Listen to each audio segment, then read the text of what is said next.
저는 1교시, 2교시까지 하는 이런 빡센 스케줄로 이 귀한 토요일에 이렇게 많이 모이신 것을 보고 진짜 다들 대단하시다라고 일단 제일 처음에 생각했었고, 아까 그 직전 1교시 Q&A의 질문, 그리고 저한테도 이제 사전에 보내주신 질문 보면서 이분들 진짜 진심이구나. 되게 진짜 진심으로 SDG 관련해서 관심 있으신 분들이구나 싶어서 되게 오늘 뵙는 게 되게 많이 기대됐었습니다. 저는 유네스코 한국위원회 네트워크 사업실에서 일하고 있는 권송입니다. 만나 뵙게 되어서 반갑습니다. 한 분 한 분 막 인사 나누고 싶지만 온라인에 있으니까 좀 그런 아쉬움은 뒤로 하고 오늘 제가 준비한 강연 시작하도록 하겠습니다. 이렇게 의뢰해 주실 때는 강연이라는 표현 쓰셨지만 사실 개인적으로 준비하면서는 제가 SDG4 관련해서 계속 한 3년 정도 일 계속 해왔는데, 물론 유네스코 한국위원회는 그 전부터 있었지만요. 그냥 청년 대 청년으로, 그리고 SDG에 관심 있는 뭔가 세계 시민 대 세계 시민으로서 제가 가지고 있는 고민들도 같이 얘기하면서 좀 의견 나눌 수 있는 그런 자리가 되면 좋겠다라고 생각하고 발표 자료 준비해봤습니다. 1시간 정도 약간 말씀드릴 텐데 패들렛 통해서 질문도 많이 남겨주시고 이미 되게 빡센 질문 많이 남겨주셔서 좀 긴장한 거 준비했는데 말랑말랑하고 소프트한 질문 많이 남겨주시면 감사하겠습니다. 네, 유네스코 관련해서 먼저 말씀 좀 드리고 시작하려고 합니다. 제가 제일 좋아하는 문구이기도 하고 이 문구 때문에 유네스코 활동을 시작하는 분들이 굉장히 많은 걸로 알고 있는데요. 유네스코 헌장에 있는 서문 중 있는 문구입니다. 이어서 말씀드리겠지만 유네스코는 전쟁의 풍화를 겪으면서 생긴 국제기구라고 보실 수 있습니다. 1942년에서 44년이니까 2차 세계대전이 일어나고 있는 그 시점인데요. 그때 이미 연합국의 교육부 장관들이 모여서 이 세계대전이 끝나면 어떻게 사람들의 마음속에 평화의 방벽을 세울 수 있을까? 그래서 어떻게 하면 인간의 마음속에서 그런 서로에 대한 무지, 오해, 편견 같은 걸 걷어내고 우리가 전쟁 없이 좀 평화롭게 지낼 수 있을 것인가? 교육이 어떻게 역할을 해야 되고 그러기 위해서 교육 시스템을 어떻게 복구하고 정비해야 될까를 이제 논의하는 과정에서 유네스코가 생겼다고 보실 수 있고요. 그래서 유네스코 헌장에 이런 문구도 있습니다. 정부의 정치적, 경제적 조정에만 기초를 둔 평화는 영속적이고 성실한 지지를 확보할 수 있는 평화가 아니며 평화를 잃지 않기 위해서는 인류의 지적, 도덕적 연대 위에 평화를 건설해야 한다라는 그런 내용이 있었는데 어떻게 이 문구에서 느끼실 수 있듯이 유네스코는 평화를 이렇게 외교적으로 풀어 나간다기보다는 교육, 과학, 문화를 통해서 건설해 나가는 것을 목적으로 생긴 유엔의 전문 기구입니다. 그래서 1945년에 유네스코가 창설되었고요. 한국엔 1950년에 6월 14일에 가입을 했습니다. 근데 날짜가 참 교묘하죠. 가입 열하루 만에 한국 전쟁이 이제 발발을 하는데요. 유네스코 한국위원회 같은 경우는 1954년에 이제 설치되었습니다. 근데 유네스코에만 있는 제도예요. 국가위원회라는 게요. 어떻게 보면 그 유네스코 헌장 7조를 제가 써놨는데요. 회원국이 회원국이 자기 나라 안에 국가위원회라는 조직을 설치하도록 하고 있는데 이게 UN 기구 중에서도 유네스코에만 있는 독특한 제도예요. 이게 어떻게 보면 그런 인간의 마음에 평화의 장벽을 쌓는 게 어떻게 회원국 정부만 할 수 있는 일이 아니다라고 판단한 것이라고도 볼 수 있을 것 같고요. 그래서 이 자국 내에서 민관학이 같이 연계돼서 유네스코 활동을 할 수 있도록 정부가 하지 못하는 이 중간 다리 놔주는 역할, 정부와 민관학이 이제 같이 할 수 있는 그런 역할을 할 수 있게 국가위원회 제도를 설립하게 한 것이라고 알고 있습니다. 인권으로서의 교육권을 인권으로서 증진하는 활동을 계속 해왔는데요. 유네스코랑 우리나라의 인연 같은 걸 보자면 아까 유네스코 가입한 다음에 열하루 만에 이제 한국전쟁이 발발했다고 말씀드렸는데 그 이후에 대한민국의 교육 재건을 위해서 유네스코에서 어떻게 보면 컨설팅이라고 볼 수 있겠죠.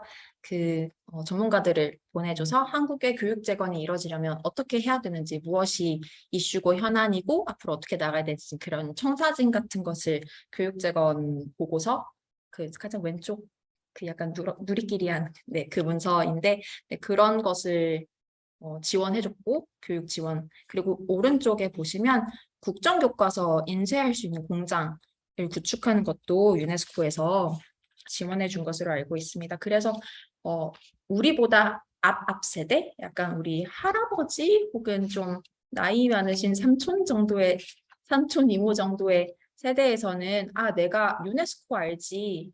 내가 학교 다닐 때 교과서 마지막 장에 이 교과서는 뭐 유네스코의 지원으로 인쇄되었습니다. 그런 문구 있었다고 하시면서 유네스코 기억해 주시는 분들도 있어요. 그래서 그때 연간 3천만 부 정도의 교과서 발행을 지원해 줬다고 들었고요. 좌측 아래에 있는 사진 보시면 이건 우리나라 제주도에서 찍었던 사진인데요. 저는 예전 유네스코 활동 사진 중에 이 사진을 제일 좋아하는데 제주도가 지금은 그렇지 않지만 그러니까 이게 1960년대 사진이거든요.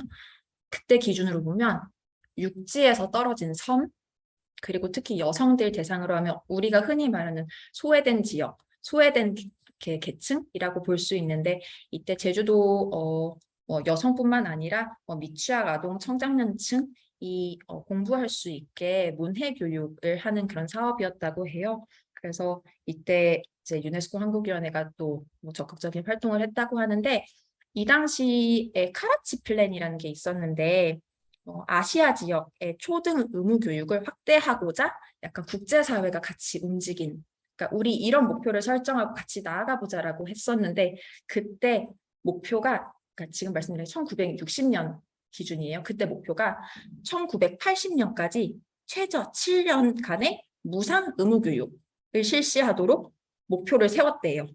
근데 이게 어떻게 초등학교 무상교육을 7년간 빡세 못해 약간 그래서 계획을 다시 수정하는 그런 모습도 있었다고 하는데 지금 오늘날 보면 사실 되게 많이 이루어진 계획이잖아요.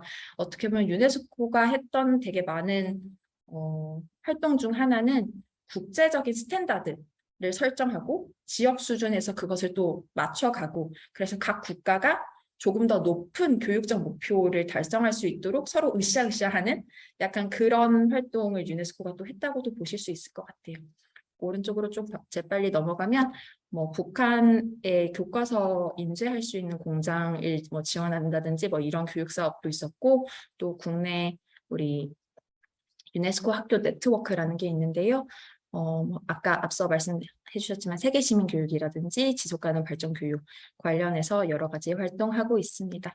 또 유네스코 차원에서는 교육상 차별 금지 협약이라는 것도 있고요. 그래서 다시 말하면 유네스코는 한마디로 말씀하면 모든 사람이 인간으로서 교육받을 수 있게 함께 나아가자 이런 역할을 하고 있다고 볼 수 있을 것 같습니다.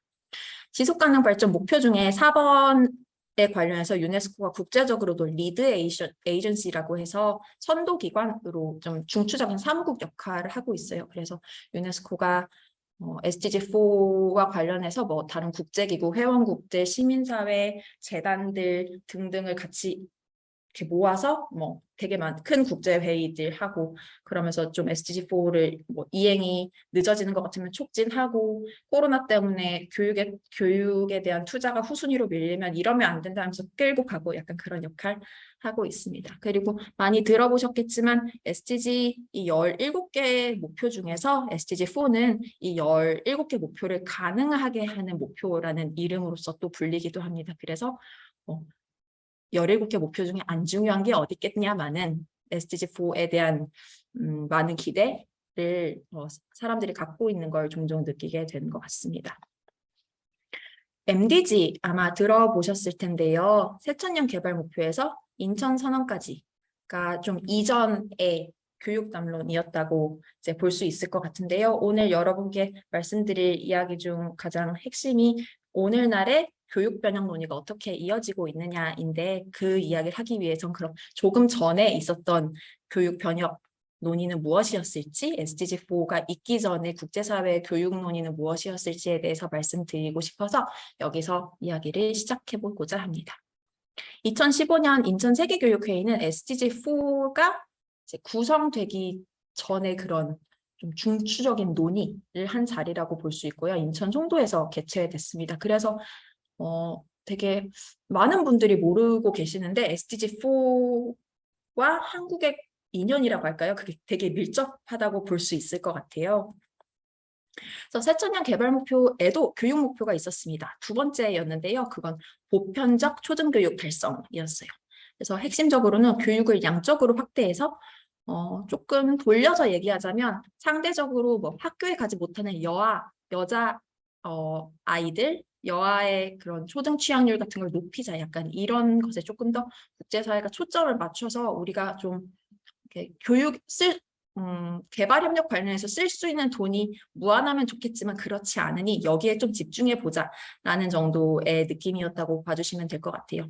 근데 2015년에 그 정도의 뭐 정말 바라던 정도의 흡족한 목표는 뭐 아니었을 수 있겠지만 그 2000년대 시작할 때에 비해서는 정말 유의미한 변화들이 있었고 2015년에서 30년까지로 이제 타겟을 잡은 지속가능 발전 목표 관련해서 네 번째는 포용적이고 공평한 양질의 교육 보장과 모두를 위한 평생학습 기회 증진으로 확정됐습니다. 사실 냉정하게 따지면 정말 좋은 교육 만들어 보자라고 했을 때 이 SDG4에서 말하는 포용, 공평, 양질, 평생학습에 안 걸리는 게 없어요. 그래서 어떻게 보면 이전에는 초등교육에만 집중을 하다 보니 어떻게 보면 이 교육 의제가 개발도상국 중심으로 좀 짜여 있었다고 볼 수 있었을 것 같고 SDG4로 오면서는 이 의제는 개발도상국의 것뿐만 아니라 선진국이든 어디든 어쨌든 모두가 다 같이 경주해야 될 목표로서 좀 확장됐다는 의미가 있는 것 같습니다. 그리고 평생학습 기회를 강조한다는 게 굉장히 의미가 있는데요. 이 부분은 나중에 좀 호술하도록 하겠습니다. 그래서 세부 목표가 알고 계시듯이 세부 목표가 있는데요. 이 괄호에서 초중등 교육 약간 이런 식으로 표현한 거는 저희가 좀 너무 목표가 길다 보니 임의로 좀 설정한 부분이 있어요. 좀 키워드 중심으로. 근데 이 부분을 그냥 감안해 주시면 좋을 것 같습니다. 그래서 뭐 초중등 교육, 영유아 보육교육, 직업교육, 고등교육, 직무기술, 그리고 형평성 이렇게 세부 목표들 짜자작 있고요. 그리고 4.6 같은 경우에는 모든 청소년과 상당수의 성인들이 문해력과 수리력을 이렇게 성취할 수 있는 그런 것부터 시작해서 아까 1교시 때 말씀 나누셨던 4.7 그리고 이 방금 세부목표 4.1에서 4.7까지를 가능하게 하는 수단으로서 A, B, C가 설정되어 있습니다. 물론 아까 말씀드렸지만 좋은 교육을 만들어 가기 위해서 생각할 만한 모든 것들이 다 들어있다고 봐도 정말 과언이 아니라는 생각이 드는데요. 그래서 모니터링 같은 게 조금 MDG 때에 비해서 훨씬 복잡하고 쉽지 않은 상황인 것도 확실한 것 같습니다. 우리나라는 그럼 SDG4 어떻게 이행하고 있는지 좀 궁금하실 것 같은데요. 교육부가 SDG4 포컬 포인트 국가조정관으로서 역할하고 있고 저희 위원회에서 사무기관으로서 이제 총괄을 하고 있습니다. 근데 이게 저희 위원회만 할 수 있는 일은 아니고 또 교육 관련해서 우리나라에 엄청난 전문기관들이 많이 있는데요. 그 기관들 하나와 같이 MOU를 맺어서 저희가 SDG4 교육 2030 협의체라는 걸 2018년부터 운영하고 있습니다. 근데 이게 이 기관만 참여하는 게 아니라 시도교육청, 관련 교수님 등 전문가, 시민사회 등등도 같이 좀 워킹그룹으로 활동을 하고 있어요. 그래서 워킹그룹이 4.1부터 교육 ICT까지 9개가 있어요. 그래서 1년에 2번 정도 정기회의도 하고 또 각 워킹그룹별로 세미나, 포럼 같은 행사들 하면서 서로 정보 공유하고 또 우리나라 이행 현황 점검하고 또 앞으로 나아가야 할 방향에 대해서 제언하는 그런 활동을 진행하고 있습니다. 그리고 11월마다 SDG4 포럼도 개최하고 있고요. 그래서 모니터링 아까 되게 쉽지 않다. 했는데 너무 지켜봐야 될 것들이 많으니까요. 통계청에서도 지속적으로 매년 이행현황 보고서 만들고 계시고 저희도 SDG4 협의체 통해서 계속 한국의 이행현황 상황을 계속 점검하고 있습니다. 세계적인 차원에서는 가장 큰 이슈는 여러분 너무 잘 아시다시피 코로나19였던 것 같아요. 그래서 사실 뭐 코로나 상황이 심해지기 전이었을 텐데 SDG 이행의 10년을 UN 지속가능발전 고위급 정책 포럼 HLPF에서 선포를 했는데요. SDG 달성하자고 했는데 그게 더디니까 앞으로 10년 동안 뭐 각국 회원국뿐만 아니라 시민사회 그리고 학계 등등 모든 그런 주체들이 SDG 이행을 위해서 10년 동안 조금 더 집중해보자라고 이제 선포를 했던 건데 코로나19 교육위기가 이제 발생을 했죠. 뭔가 예전에는 교육 문제는 항상 개발도상국에서만 학교 못 가고 막 그런 뭐 일들을 생각했었는데 정말 전 세계적으로 사회적 거리 두기 때문에 학교에 학생들이 가지 못하는 상황들이 이제 발생을 했던 거죠. 이게 우리나라 같은 경우는 뭐 물론 더 학교 다니시니까 더 당사자셔서 되게 많이 혼란스럽고 어려움 당연히 있으셨지만 개발도상국에선 정말 혼돈의 시기였었는데 예를 들어서 교사의 임금이 충분히 보장되지 않았던 경우의 상황에 뭐 어떤 나라에서는 뭐 교사들이 부업을 하러 가느라 이제 학교에서 뭐 학교를 열려고 해도 선생님들이 오지 못하고 뭐 특히 학교가 폐쇄되어 있는 동안 뭐 여아의 조혼이 증가하고 임신이 증가하고 그래서 다시 학교로 돌아오지 못하고 약간 이런 상황들이 계속 있었어서 유네스코 차원에서는 이런 학교 폐쇄 현황이라든지 그런 걸 계속 지속적으로 모니터링하고 또 안전한 상황이 뒷받침될 수 있도록 그런 위생 상황에 대한 그런 뭐 가이드라든지 그런 부분도 제시하면서 가급적 학교는 문을 열 수 있게 좀 그런 캠페인 같은 걸 계속 해왔습니다. 이게 뭐 정말 관점에 따라 다르지만 코로나 상황 같은 약간 좀 극한의 상황에서 이 사회가 교육에 대해서 어떻게 생각하냐를 좀 엿볼 수 있는데 예를 들어서 백화점에서 쇼핑은 할 수 있는데 학생들이 마스크 쓰고 공부는 못하는 약간 그런 상황에서 그러면 어떤 게 우선순위로 그 사회에서 보고 있는가 뭐 그렇게 생각할 수도 있을 것 같고 뭐 위험해서 안 된다고 하는데 고3은 등교해야 된다라든지 약간 그런 어떤 판단들을 계속 내려야 되는 상황 속에서 그 사회가 가지고 있는 가치관도 있지만 또 동시에 정말 대규모로 감염이 일어나면 문제가 되기 때문에 이거 어떻게 해야 될지 모르겠고 이런 각국 정부들도 사실 되게 혼란의 상황 속에 있었는데 물론 국민 여러분들께는 안정감을 드리기 위해 노력하지만 그래서 정말 많은 온라인 회의 등을 통해서 각자의 실험적인 사례라든지 각 나라에서 어떻게 조치하고 있는지를 정말 장관급 회의로 많이 주고받는 그런 코로나 상황의 온라인 회의들도 되게 많았었던 것으로 기억합니다. 그리고 코로나19 교육위기에 대응하기 위해서 각국 정상들이 뭐 세계교육회의 등을 통해서 또 모이기도 했었고요. 그래서 슬라이드를 안 넘기고 말해버렸네요. 이거 지도 보시면 이렇게 정말 주 단위로 계속 업데이트 해가면서 어떤 나라가 계속 문을 열고 있는지 닫고 있는지 이런 걸 좀 점검하기도 했었던 것으로 기억합니다. 유네스코에서. 그런 맥락에서 올해 유엔 교육 정상회의가 열렸습니다.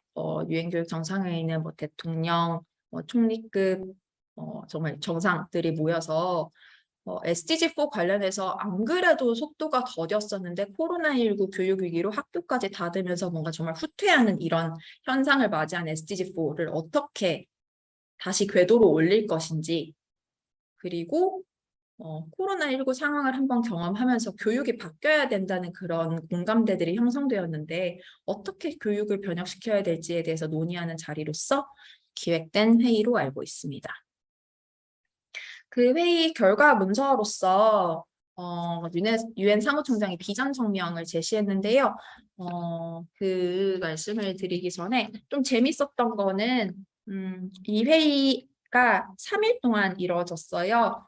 9월 16일, 17일, 19일이었는데 16일에는 청년 집결의 날이라고 해서 청년들을 중심으로 각국 청년 대표들과 뭐 이렇게 뭐 대통령급 인사와의 그런 뭐라고 하죠? 대담 같은 걸 진행하기도 했었고, 그래서 어떤 교육 변화를 가야 될지, 그리고 유엔 사무총장과 청년들의 대화 같은 것도 이뤄졌다고 하고, 이따가 뒤에서 말씀드리겠지만 청년 선언도 발표되었습니다. 그래서 어떻게 보면 이게 각국 정상들만 모여서 하는 그런 잔치가 아니라 시민사회에서 그런 부스 같은 것도 설치하면서 베스트 프랙티스 같은 걸 공유하시기도 하고, 또 각 국제기구에서 진행한 그런 변혁적인 그런 뭐 이렇게 프로젝트들 또 소개하고 그런 자리가 있었다고 하고요. 정상들이 이제 코로나19 거쳐오면서 자국의 사례들을 소개하면서 뭐 이런 위기 상황에서 어떻게 교육을 지속해 왔는지, 정말 세상을 변혁하기 위해서 교육은 어떻게 변화시켜야 할지, 교육의 디지털 전환, 또 뭐 교육 내에서 또 교육을 통한 성평등이나 여성 인파워먼트 같은 건 어떻게 이루어야 될지 등에 대해서 말씀을 나눴다고 알고 있습니다. 그래서 약 2,000명 정도가 참가한 회의였었다고 하는데요. 그 비전 성명의 주요 내용을 보시면 어쨌든 첫 번째 서론 쪽은 코로나19로 인해서 이런 논의가 시작되었다는 점이 나와 있습니다. 그리고 21세기 교육의 목적과 내용이 새로워져야 한다라는 내용을 말하고 있는데요. 그래서 뭐 학습하기 위해서 배우고, 그러니까 이 부분은 이따 뒤에 가서 조금 다시 말씀드릴게요.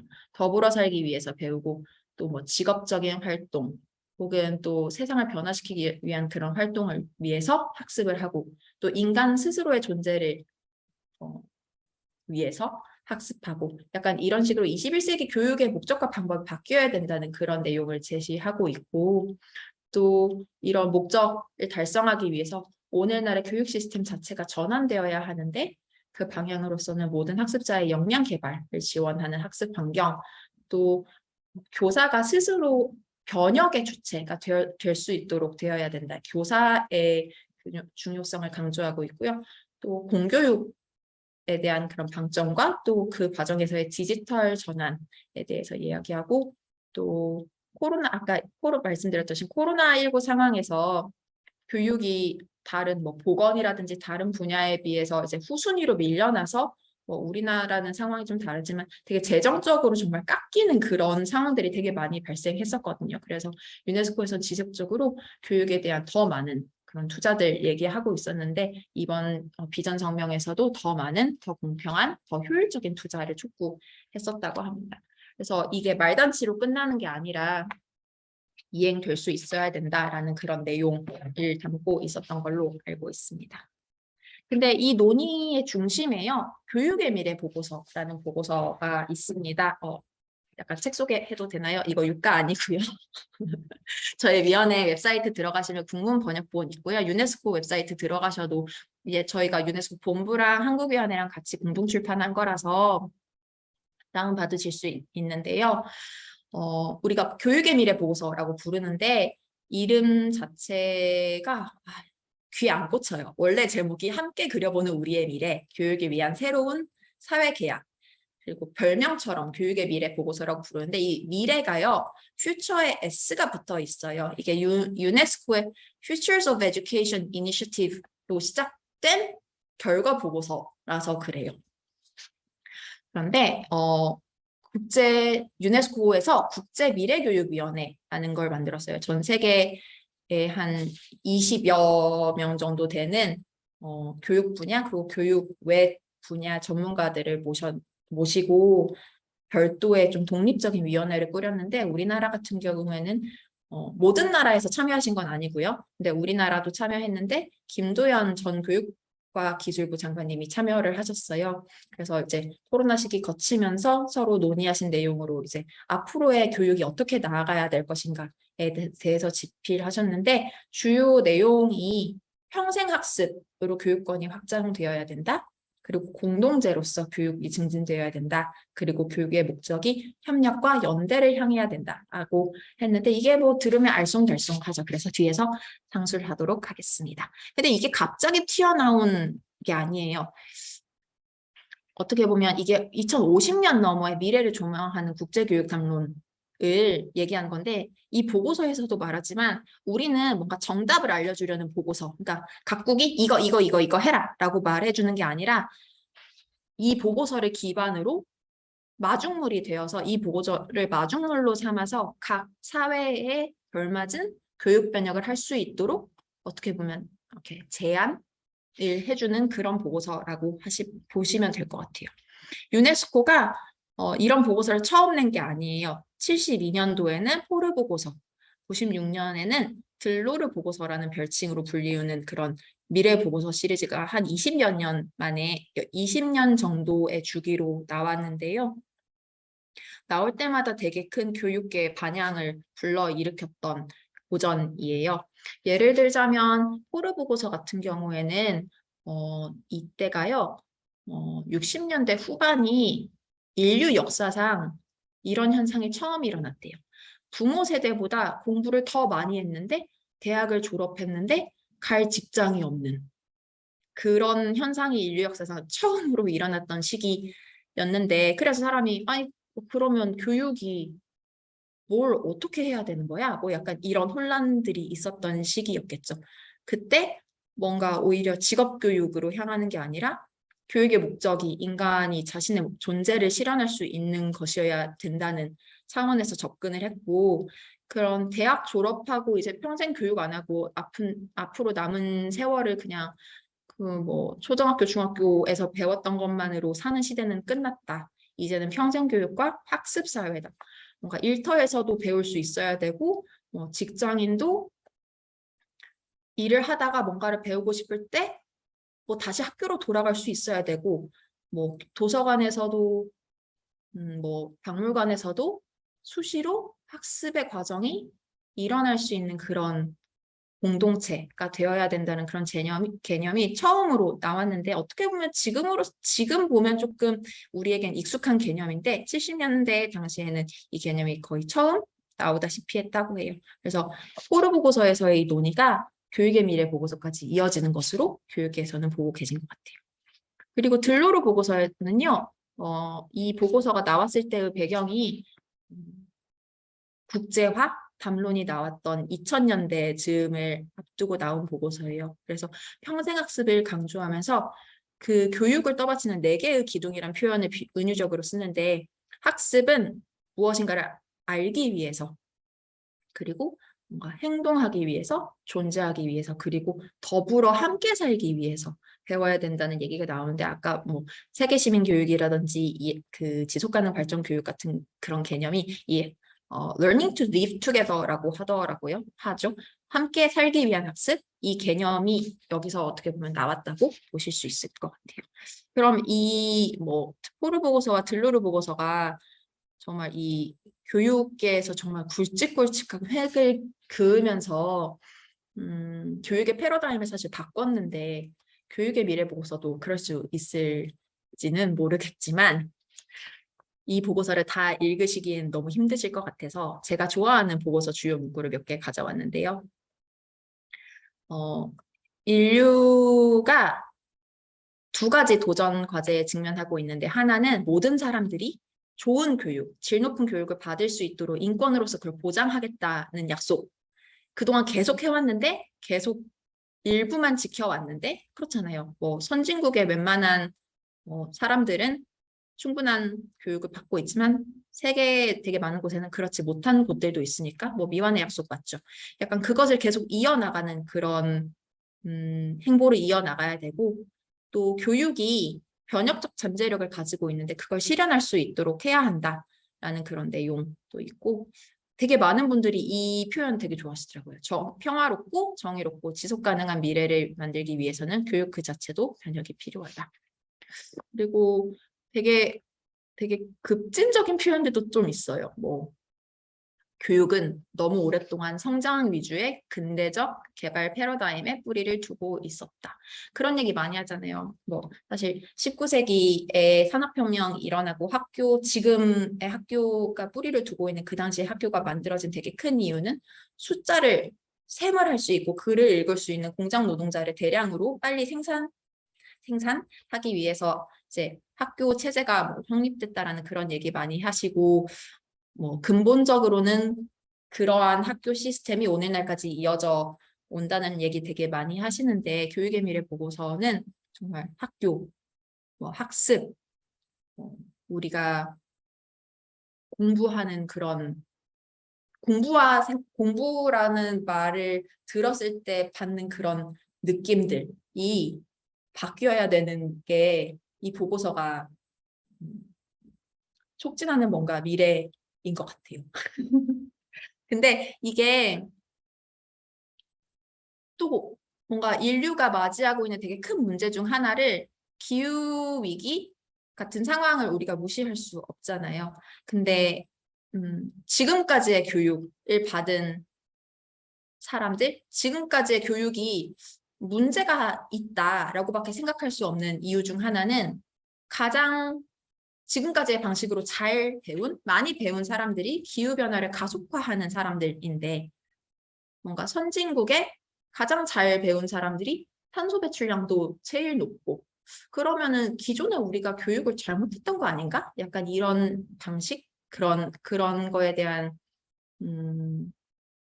고민도 담고 있는 보고서인 것 같아요. 그래서 인간 중심주의 뭔가 인간이 자연에 속해 있는 존재인데 인간과 자연을 분리시키는 그런 사고 방식을 어떻게 안 가질 수 있게 할까? 뭐 그런 고민까지 담겨 있는 보고서라고 할 수 있어요. 그리고 가장 마지막 부분에 이 고부담 시험 체제, 우리로 치면 수능 같은 거죠. 약간 그런 수능 같은 걸 예로 들 수 있을 것 같은데 뭔가 평가라는 것이 잘 배웠는지를 살펴보고 뭔가 환류돼서 또 더 잘 배울 수 있도록 지원해줘야 되는 그런 역할을 해야 되는데 그러지 못하는 상황들에 대해서도 좀 짧게 언급하고 있습니다. 그래서 교육권 실현을 그동안 해왔었는데 그게 이행되지 않은 상황에 대해서 반성하면서 뭐가 문제였을까 살펴보니 학습자 개인의 성취, 뭔가 기후 위기 시대에는 연대와 협력이 되게 중요한데 지금까지의 학습 방식이 결국은 학습자 간의 경쟁을 부추기고 개인의 성취만을 강조하는 거 아닌가라는 반성. 그리고 뭔가 개별 교과별로 나뉘어서 뭔가 장벽이 있는 상태의 그런 교육. 그리고 뭔가 교실 안에 한 사람의 교사가 있고 여러 명의 학생을 가르치는데 이게 뭔가를 학교의 전체 교원들이 뭔가 협동해서 학생들을 지도하고 대할 수 있는 그런 가능성에 대해서도 생각해 볼 수 있는데 그동안 그러지 못했고 뭔가 학교의 구조는 어딜 가나 되게 비슷하고 그리고 예를 들어 학령기 학교에 다니는 그 일정 나이가 끝나고 나면 뭔가 교육의 기회가 사실 별로 없고 어떤 나라에는 교육권이 보편적으로 보급되었지만 어떤 나라에서는 그러지 못하는 그런 상황들이 현재까지 교육의 한계로 지적되고 있고 그래서 아까 제가 조금 말씀을 드렸던 이 보고서의 핵심 내용은 그래서 특정 연령대의 그런 정말 어린 나이 청소년기에만 교육을 받는 것이 아니라 어떤 나이든 어디에 있든 본인이 원하는 새로운 학습을 할 수 있는 기회가 필요한데 그것 역시 인권으로서 보장할 수 있어야 된다라는 패러다임을 제시하고 있고요. 교육이라는 게 어떻게 보면 교사와 학생이 세상과 연결되는 그런 공동의 경험이라는 그런 공동의 속성을 가지고 있는데 교육을 발전시키고 관리하는 과정도 함께 해야 된다. 거버넌스 차원에서 공동으로 포용적으로 서로 참여지향적으로 해야 된다라는 그런 내용을 담고 있습니다. 그래서 우리나라 같은 경우에도 뭐 국가교육위원회라든지 약간 점점 어떤 뭐 이번에 교육과정 개정하는 과정에서도 국민들의 의견을 수렴하고 공청회를 되게 많이 열고 약간 이런 점점 추세가 예전에는 뭔가 국가가 교육할 것을 그냥 짜고 그것이 전국적으로 그냥 시행되는 그런 방식이 전 세계적으로 있었다면 이제는 조금 더 그것을 분권화하고 조금 더 많은 자율성을 가지고 서로 논의해가면서 교육을 만들어가는 그런 공동체로서의 교육이 강화되어야 된다는 얘기를 하고 있고요. 또 그렇다고 해서 기존에 말했던 공공재로서의 교육, 정부가 교육을 제공하고 관리하는 그 역할은 물론 계속 지속되어야 된다. 그래서 교육 재정 같은 것도 계속 잘 확충되어야 된다는 점 이야기하고 있습니다. 그래서 세부적으로는 협력과 연대를 위해서 교육이 나아가야 되고 뭔가 그런 지식 같은 것이 그러니까 뭔가 이렇게 서로의 이렇게 담장 안에 있고 뭐 돈을 지불해야 얻을 수 있는 것이 아니라 누구나 접근할 수 있는 그런 공유할 수 있는 자원으로서 나아가야 된다는 점, 그리고 교사가 변혁적 역할을 할 수 있는 주체여야 된다는 점, 그리고 미래에도 학교는 여전히 수호되어야 되고 또 변혁되어야 된다는 점 얘기하고 있고, 서로 다른 시간과 공간에서의 교육은 평생학습 차원에서의 얘기를 하고 있는 것으로 이해하고 있습니다. 그를 위해서 연구와 혁신 이어져야 되고 또 세계적으로도 그런 협력과 연대가 필요하다라는 점을 이야기하고 있습니다. 새로운 새로운 사회계약이라는 표현 아까 썼는데요. 그럼 옛날의 사회계약은 뭐냐? 쉽게 말하면 정부가 교육을 제공하겠다는 그 약속, 이 이전의 사회계약이라고 본다면 새로운 사회계약은 그거 플러스 다양한 교육 이해 당사자가 적극적으로 참여해서 모든 사람들이 평생학습을 할 수 있는 기회를 얻고 또 그 학습의 내용이 지속가능 발전에 기여를 하는 그런 구조를 만들어 가자는 것이 이제 새로운 사회계약이라고 보실 수 있을 것 같습니다. 그래서 이 내용 중에서도 뭐 아동 청소년은 미래 세대로서 주도적인 역할을 할 수 있도록 참여 촉진이 필수적이다라는 뭐 내용이 있는데요. 그 미래 세대라는 표현이 사실 되게 기분 나쁜 표현이잖아요. 지금 멀쩡하게 현재를 잘 살고 있는데 미래 세대라니 뭐 약간 너는 아직 주인공이 아니니 잠깐 기다리렴. 미래에는 너희가 주인공. 약간 이런 느낌인데 점점 이제 국제사회에서 뭐 언제나 청년은 주체적으로 목소리를 내야 된다는 얘기를 계속 해왔죠. 근데 실제로 그랬느냐, 너무 선언 같은 거에서 그친 건 아닌가? 뭐 약간 그런 생각이 저는 개인적으로 들거든요. 유네스코 한국위원회 공식 입장은 아닙니다. 근데 이번 아까 말씀드렸던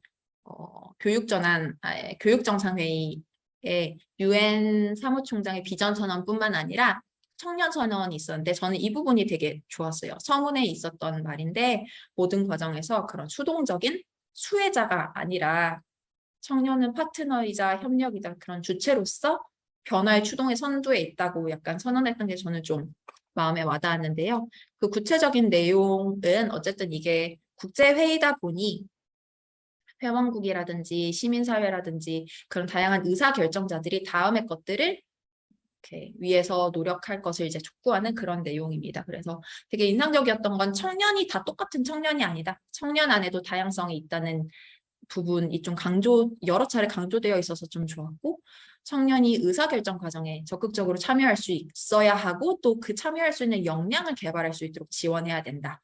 그리고 성인지적 교육에 대해서도 요구가 되게 강하게 있었고, 기후정의, 그리고 되게 다양한 그 아까 청년의 다양성 강조했지만 그 안에 보면 뭐 경제적인 차이도 있고 뭐 LGBTQI 그리고 뭐 지역적인 차이도 있고 되게 다양한 차이를 가지고 있는 그런 다양한 청년들이 누구든지 포용적이고 형평성 있게 좋은 교육의 기회를 받아야 된다는 점을 되게 강조하고 있는 내용이 있었습니다. 근데 그런 생각이 들어요. 저는 이번 테스 회의 준비를 하는 여러 과정에서 이제 온라인 회의 들어갔을 때 전문가들이 했었던 말 중에 저는 이 말이 제일 이렇게 좋았는데, 뉴스워싱이 아니라 그냥 뭐 진짜 청년이 참여했으니까 우리는 청년의 의견을 받았어. 그러니까 뭐 우리는 좋은 회의였다. 뭐 이런 거 없이 진짜 청년이 참여할 수 있는 거버넌스를 모색하고 있다고 생각해요. 물론 여전히 부족하고 정상회의 따로, 뉴스 선언 따로 약간 이렇게 구분되어 있기는 하지만 저는 이거는 뭔가 왜 판을 깔아주지 않니? 라고 말할 것이 아니라 정말 청년들이 더 적극적으로 우린 이게 부족하다. 우린 더 적극적인 판을 원한다. 라고 요구하면서 만들어가야 되는 과정이 아닐까 생각됩니다. 그래서 그 SDG4를 촉진하기 위한 운영위원회가 따로 있는데요. 그 운영위원회에도 SDG4 청년 네트워크가 있어서 청년 시각의 자문을 구하게 되어 있는데 그런 부분 너무 잘 아실 것 같고 그래서 진짜 뭔가 구조적으로 청년이 미래 세대가 아니라 현 세대로서 의견을 낼 수 있는 그런 방안 그리고 그게 그냥 선언으로 끝나는 게 아니라 어떻게 실천으로 이어질 수 있을지 그런 거에 대한 고민이 저 역시 실무자로서 계속 있는 것 같습니다. 제가 애가 있는데요. 여기서 말하는 이제 애가 있다고 말하는 순간 뭔가 이제 네, 아셨겠지만 MZ에서도 저는 M쪽이고 애가 있다고 하는 순간 더 옆으로 밀려나는 느낌이지만 뭐 이렇게 어쨌든 다양한 청년이 있잖아요. 뭐 애 있는 청년도 있고 애 없는 청년도 있고 그런 차원에서 그냥 제가 가지고 있는 고민을 얘기하면서 조금 이야기 마무리하고 싶었습니다. 질문 먼저 해주신 것 중에서도 청년이 어떤 역할을 해야 될까라는 말씀을 해주신 분들이 있으셨던 걸로 기억하는데 SDG4를 위해서 우리가 정말 막 국제적 차원에서 국내적 차원에서 정책적으로 바꿔야 될 부분이 있으면 우리가 바꿀 수 있다는 믿음을 가지고 하나씩 하나씩 하면 전 좋겠어요. 그러니까 예를 들면 특히 청년들은 가장 최근에 교육을 직접 경험해본 당사자잖아요. 근데 정책을 만드는 그런 사람들 혹은 뭐 이행하는 분들은 학교를 다닌지 혹은 약간 그 우리의 죄송해요 우리라고 같은 범주에서 약간 그 청년의 경험과 목소리가 좀 멀리 계신 분들이 정책 입안자로 많이 계시다 보니 그래서 교육 변혁에 대한 목소리가 뭔가 이런 회의 같은 데서만 나오고 끝나는 거 아닐까라는 생각이 좀 들 때도 있어요. 저는 그런 입시체제라든 교육의 미래 보고서를 읽고 되게 많은 분들이 그러니까 입시체제가 문제다. 그러니까 바꿔야 된다라는 그런 바람을 되게 많이 표명해 주세요. 되게 반갑고 근데 우리가 어디서부터 시작해야 될까? 이런 게 항상 고민이 되는 것 같아요.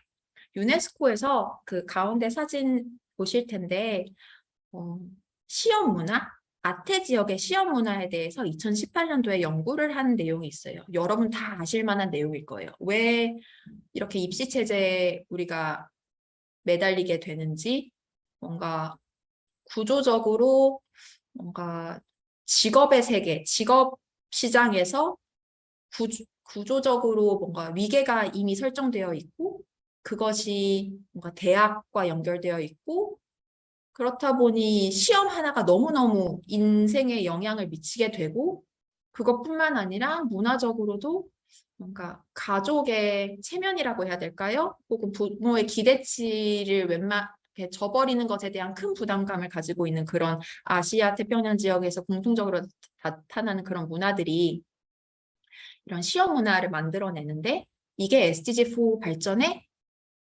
좀 저해되는 그런 측면에 대해서 이 보고서가 지적을 하고 있어요. 제가 생각할 때 국제기구가 할 수 있는 건 딱 여기까지예요. 그럼 그 이상으로 세부적으로 어디서부터 뭘 바꿔나가야 될지는 정말 로컬 차원에서 우리 청년들이 해야 되는 역할인 것 같아요. 그래서 저는 SDG4 정책 관련된 업무를 지난 3년 동안 해왔지만 항상 가지고 있었던 고민은 국제회의에서 하는 얘기들이 어떻게 해야 국가적 차원에서 정부를 변화시키고 로컬 차원에서 이렇게 해나가자라고 시민사회가 움직일 수 있을까? 약간 말잔치로 끝나는 회의들 말고 진짜 이 진정성 있는 팔로우업은 어떻게 되는 걸까? 약간 이런 게 저 개인적으로는 좀 고민이에요. 그래서 뭐 여러 가지 뭐 노력을 개인적으로는 하고 있는데 그래서 또 책 하나 홍보합니다. 작년에 했던 프로젝트 중에 놀이 뒤집어 보기라고 유네스코 토크의 한 주제로 교육 의제를 얘기하면서 놀이에 대한 얘기를 했어요. 저는 어린이랑 청년, 뭐 이렇게 성인도 포함이죠. 저는 잘 놀지 못하는 타입의 찐따인데 그래서 뭔가 그런 사람이 정말 놀이가 인생의 전부인 아이를 키우면서 놀이는 뭘까? 약간 자유로운 인간, 뭔가 주체로서의 어린이, 청년에 대하는 방식이 뭔가 놀이를 인정하는 문화와 되게 많이 맞닿아 있는 것 같아서 약간 전문가 대담 같은 걸 하는 행사 같은 걸 준비해 봤었거든요. 저는 제가 제 일터에서 할 수 있었던 SDG4를 촉진하는 방식 중 하나가 이 행사를 기획했던 거였던 것 같아요.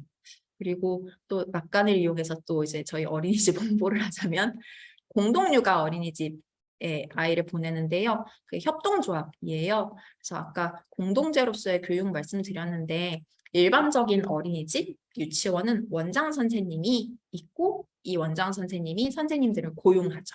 그러면 그리고 어쨌든 뭐 정보 시스템 등등을 통해서 그 어린이집에 어플라이해서 어린이들이 들어가는 거예요.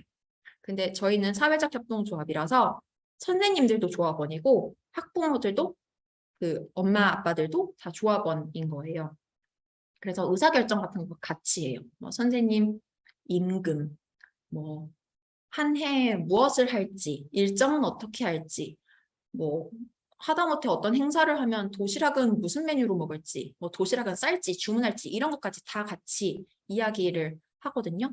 그럼 되게 번거롭고 힘들잖아요. 그냥 유치원 보내면 되는데. 근데 의외로 협동조합으로서 같이 보육을 논의하고 고민하는 게 되게 양질의 포용적이고 형평성인 교육을 달성하는데 내가 있는데 어린이집에서 하는 그 방식 중에 또 하나인 것 같아요. 예를 들어서 어린이집 선생님들은 연차 휴가를 못 쓰시거든요. 왜냐하면 애들은 물건이 아니라서 선생님이 바뀌면 울어요. 그래서 선생님들은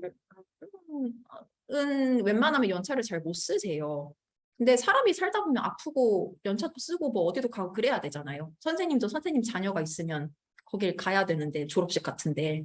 근데 공동육아 어린이집은 선생님이 연차를 원하시는 날 쓰고 그날 대신 다른 학부모들이 본인이 회사에서 연차를 쓰고 거길 대신 일일 선생님처럼 들어가요. 약간 이런 좀 새로운 시도들 이런 것들을 우리 삶 속에서 되게 당연하다고 생각했던 거를 조금씩 바꾸면서 나아가는 게 전 가능한 것 같은데 그거는 진짜 청년들만 할 수 있는 역할인 것 같아요. 되게 다양한 아이디어, 되게 다양한 열정 이런 것들 우리 너무 많잖아요. 전 그래서 판을 깔아주길 기다리지 않고 그냥 했으면 좋겠어요. 하고 싶은 것부터. 그냥 그 말씀을 오늘 드리고 싶었어요. 세계 교육의 날 계기로 이제 강연을 드렸던 건데 올해 주제가 사람에 대한 투자하기 위해서 뭐 교육에 대한 우선순위를 많이 높이는 그런 걸 주제로 얘기하는 것 같아요. 사실 이 invest in people이라는 말이 저는 되게 유네스코스럽진 않다고 생각해요. 유네스코는 뭔가 유네스코는 저 약간 인문대생인데 유네스코는 늘 뭔가 사람이 그 사람이 가지고 있는 잠재력을 실현하기 위해서 교육을 받아야 되는 거고 뭐 약간 이런 논리로 얘기했는데 정말 코로나 상황을 겪으면서 교육에 대한 재정적 확보 자체가 너무 절실하다 보니 저렇게 어젠다를 선정하게 되는 것 같아요. 약간 저 사람에 대한 투자를 우리는 어떤 맥락으로 해석해서 로컬 차원에서 그리고 내셔널 차원에서 부각시켜야 될까 이런 고민하는데 저는 그런 생각이 들었어요. 뭐 지역 차원에서 뭐 구의회라든지 뭐 시의회 같은 데서도 가지고 있는 그런 교육적인 예산들 있잖아요. 근데 저만 해도 사실 우리 동네에서 무슨 일이 일어나는지 잘 모르거든요.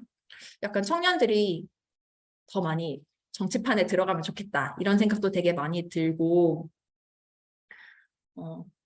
어떻게 하면 주체적으로 역할을 할 수 있을까요? 라고 생각하기보단 그냥 우리가 일단 주체라고 생각하고 그냥 밀어붙여야 된다는 막 생각도 요즘 되게 많이 들어요. 그렇지 않으면 계속 유스워싱에 이용되지 않을까? 그런 고민들이 전 조금 있습니다. 어쨌든 제가 가지고 있는 고민은 여기까지였고요.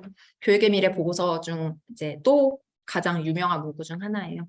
교육을 변혁하자고 하는데 그럼 미래 교육에서 우리는 무엇을 계속하고 지금까지 해왔던 것 중에 무엇을 중단하고 앞으로는 무엇을 새롭게 만들어야 될 것인가에 대해서 고민하게 되는데 저는 좋은 교육을 만들어내기 위해서 우리 청년들은 무엇을 계속하고 또 중단하고 새롭게 만들어 갈 것인가에 대해서 얘기 나눠볼 수 있으면 좋을 것 같아요. 네, 저 여기까지 하도록 하겠습니다. 감사합니다.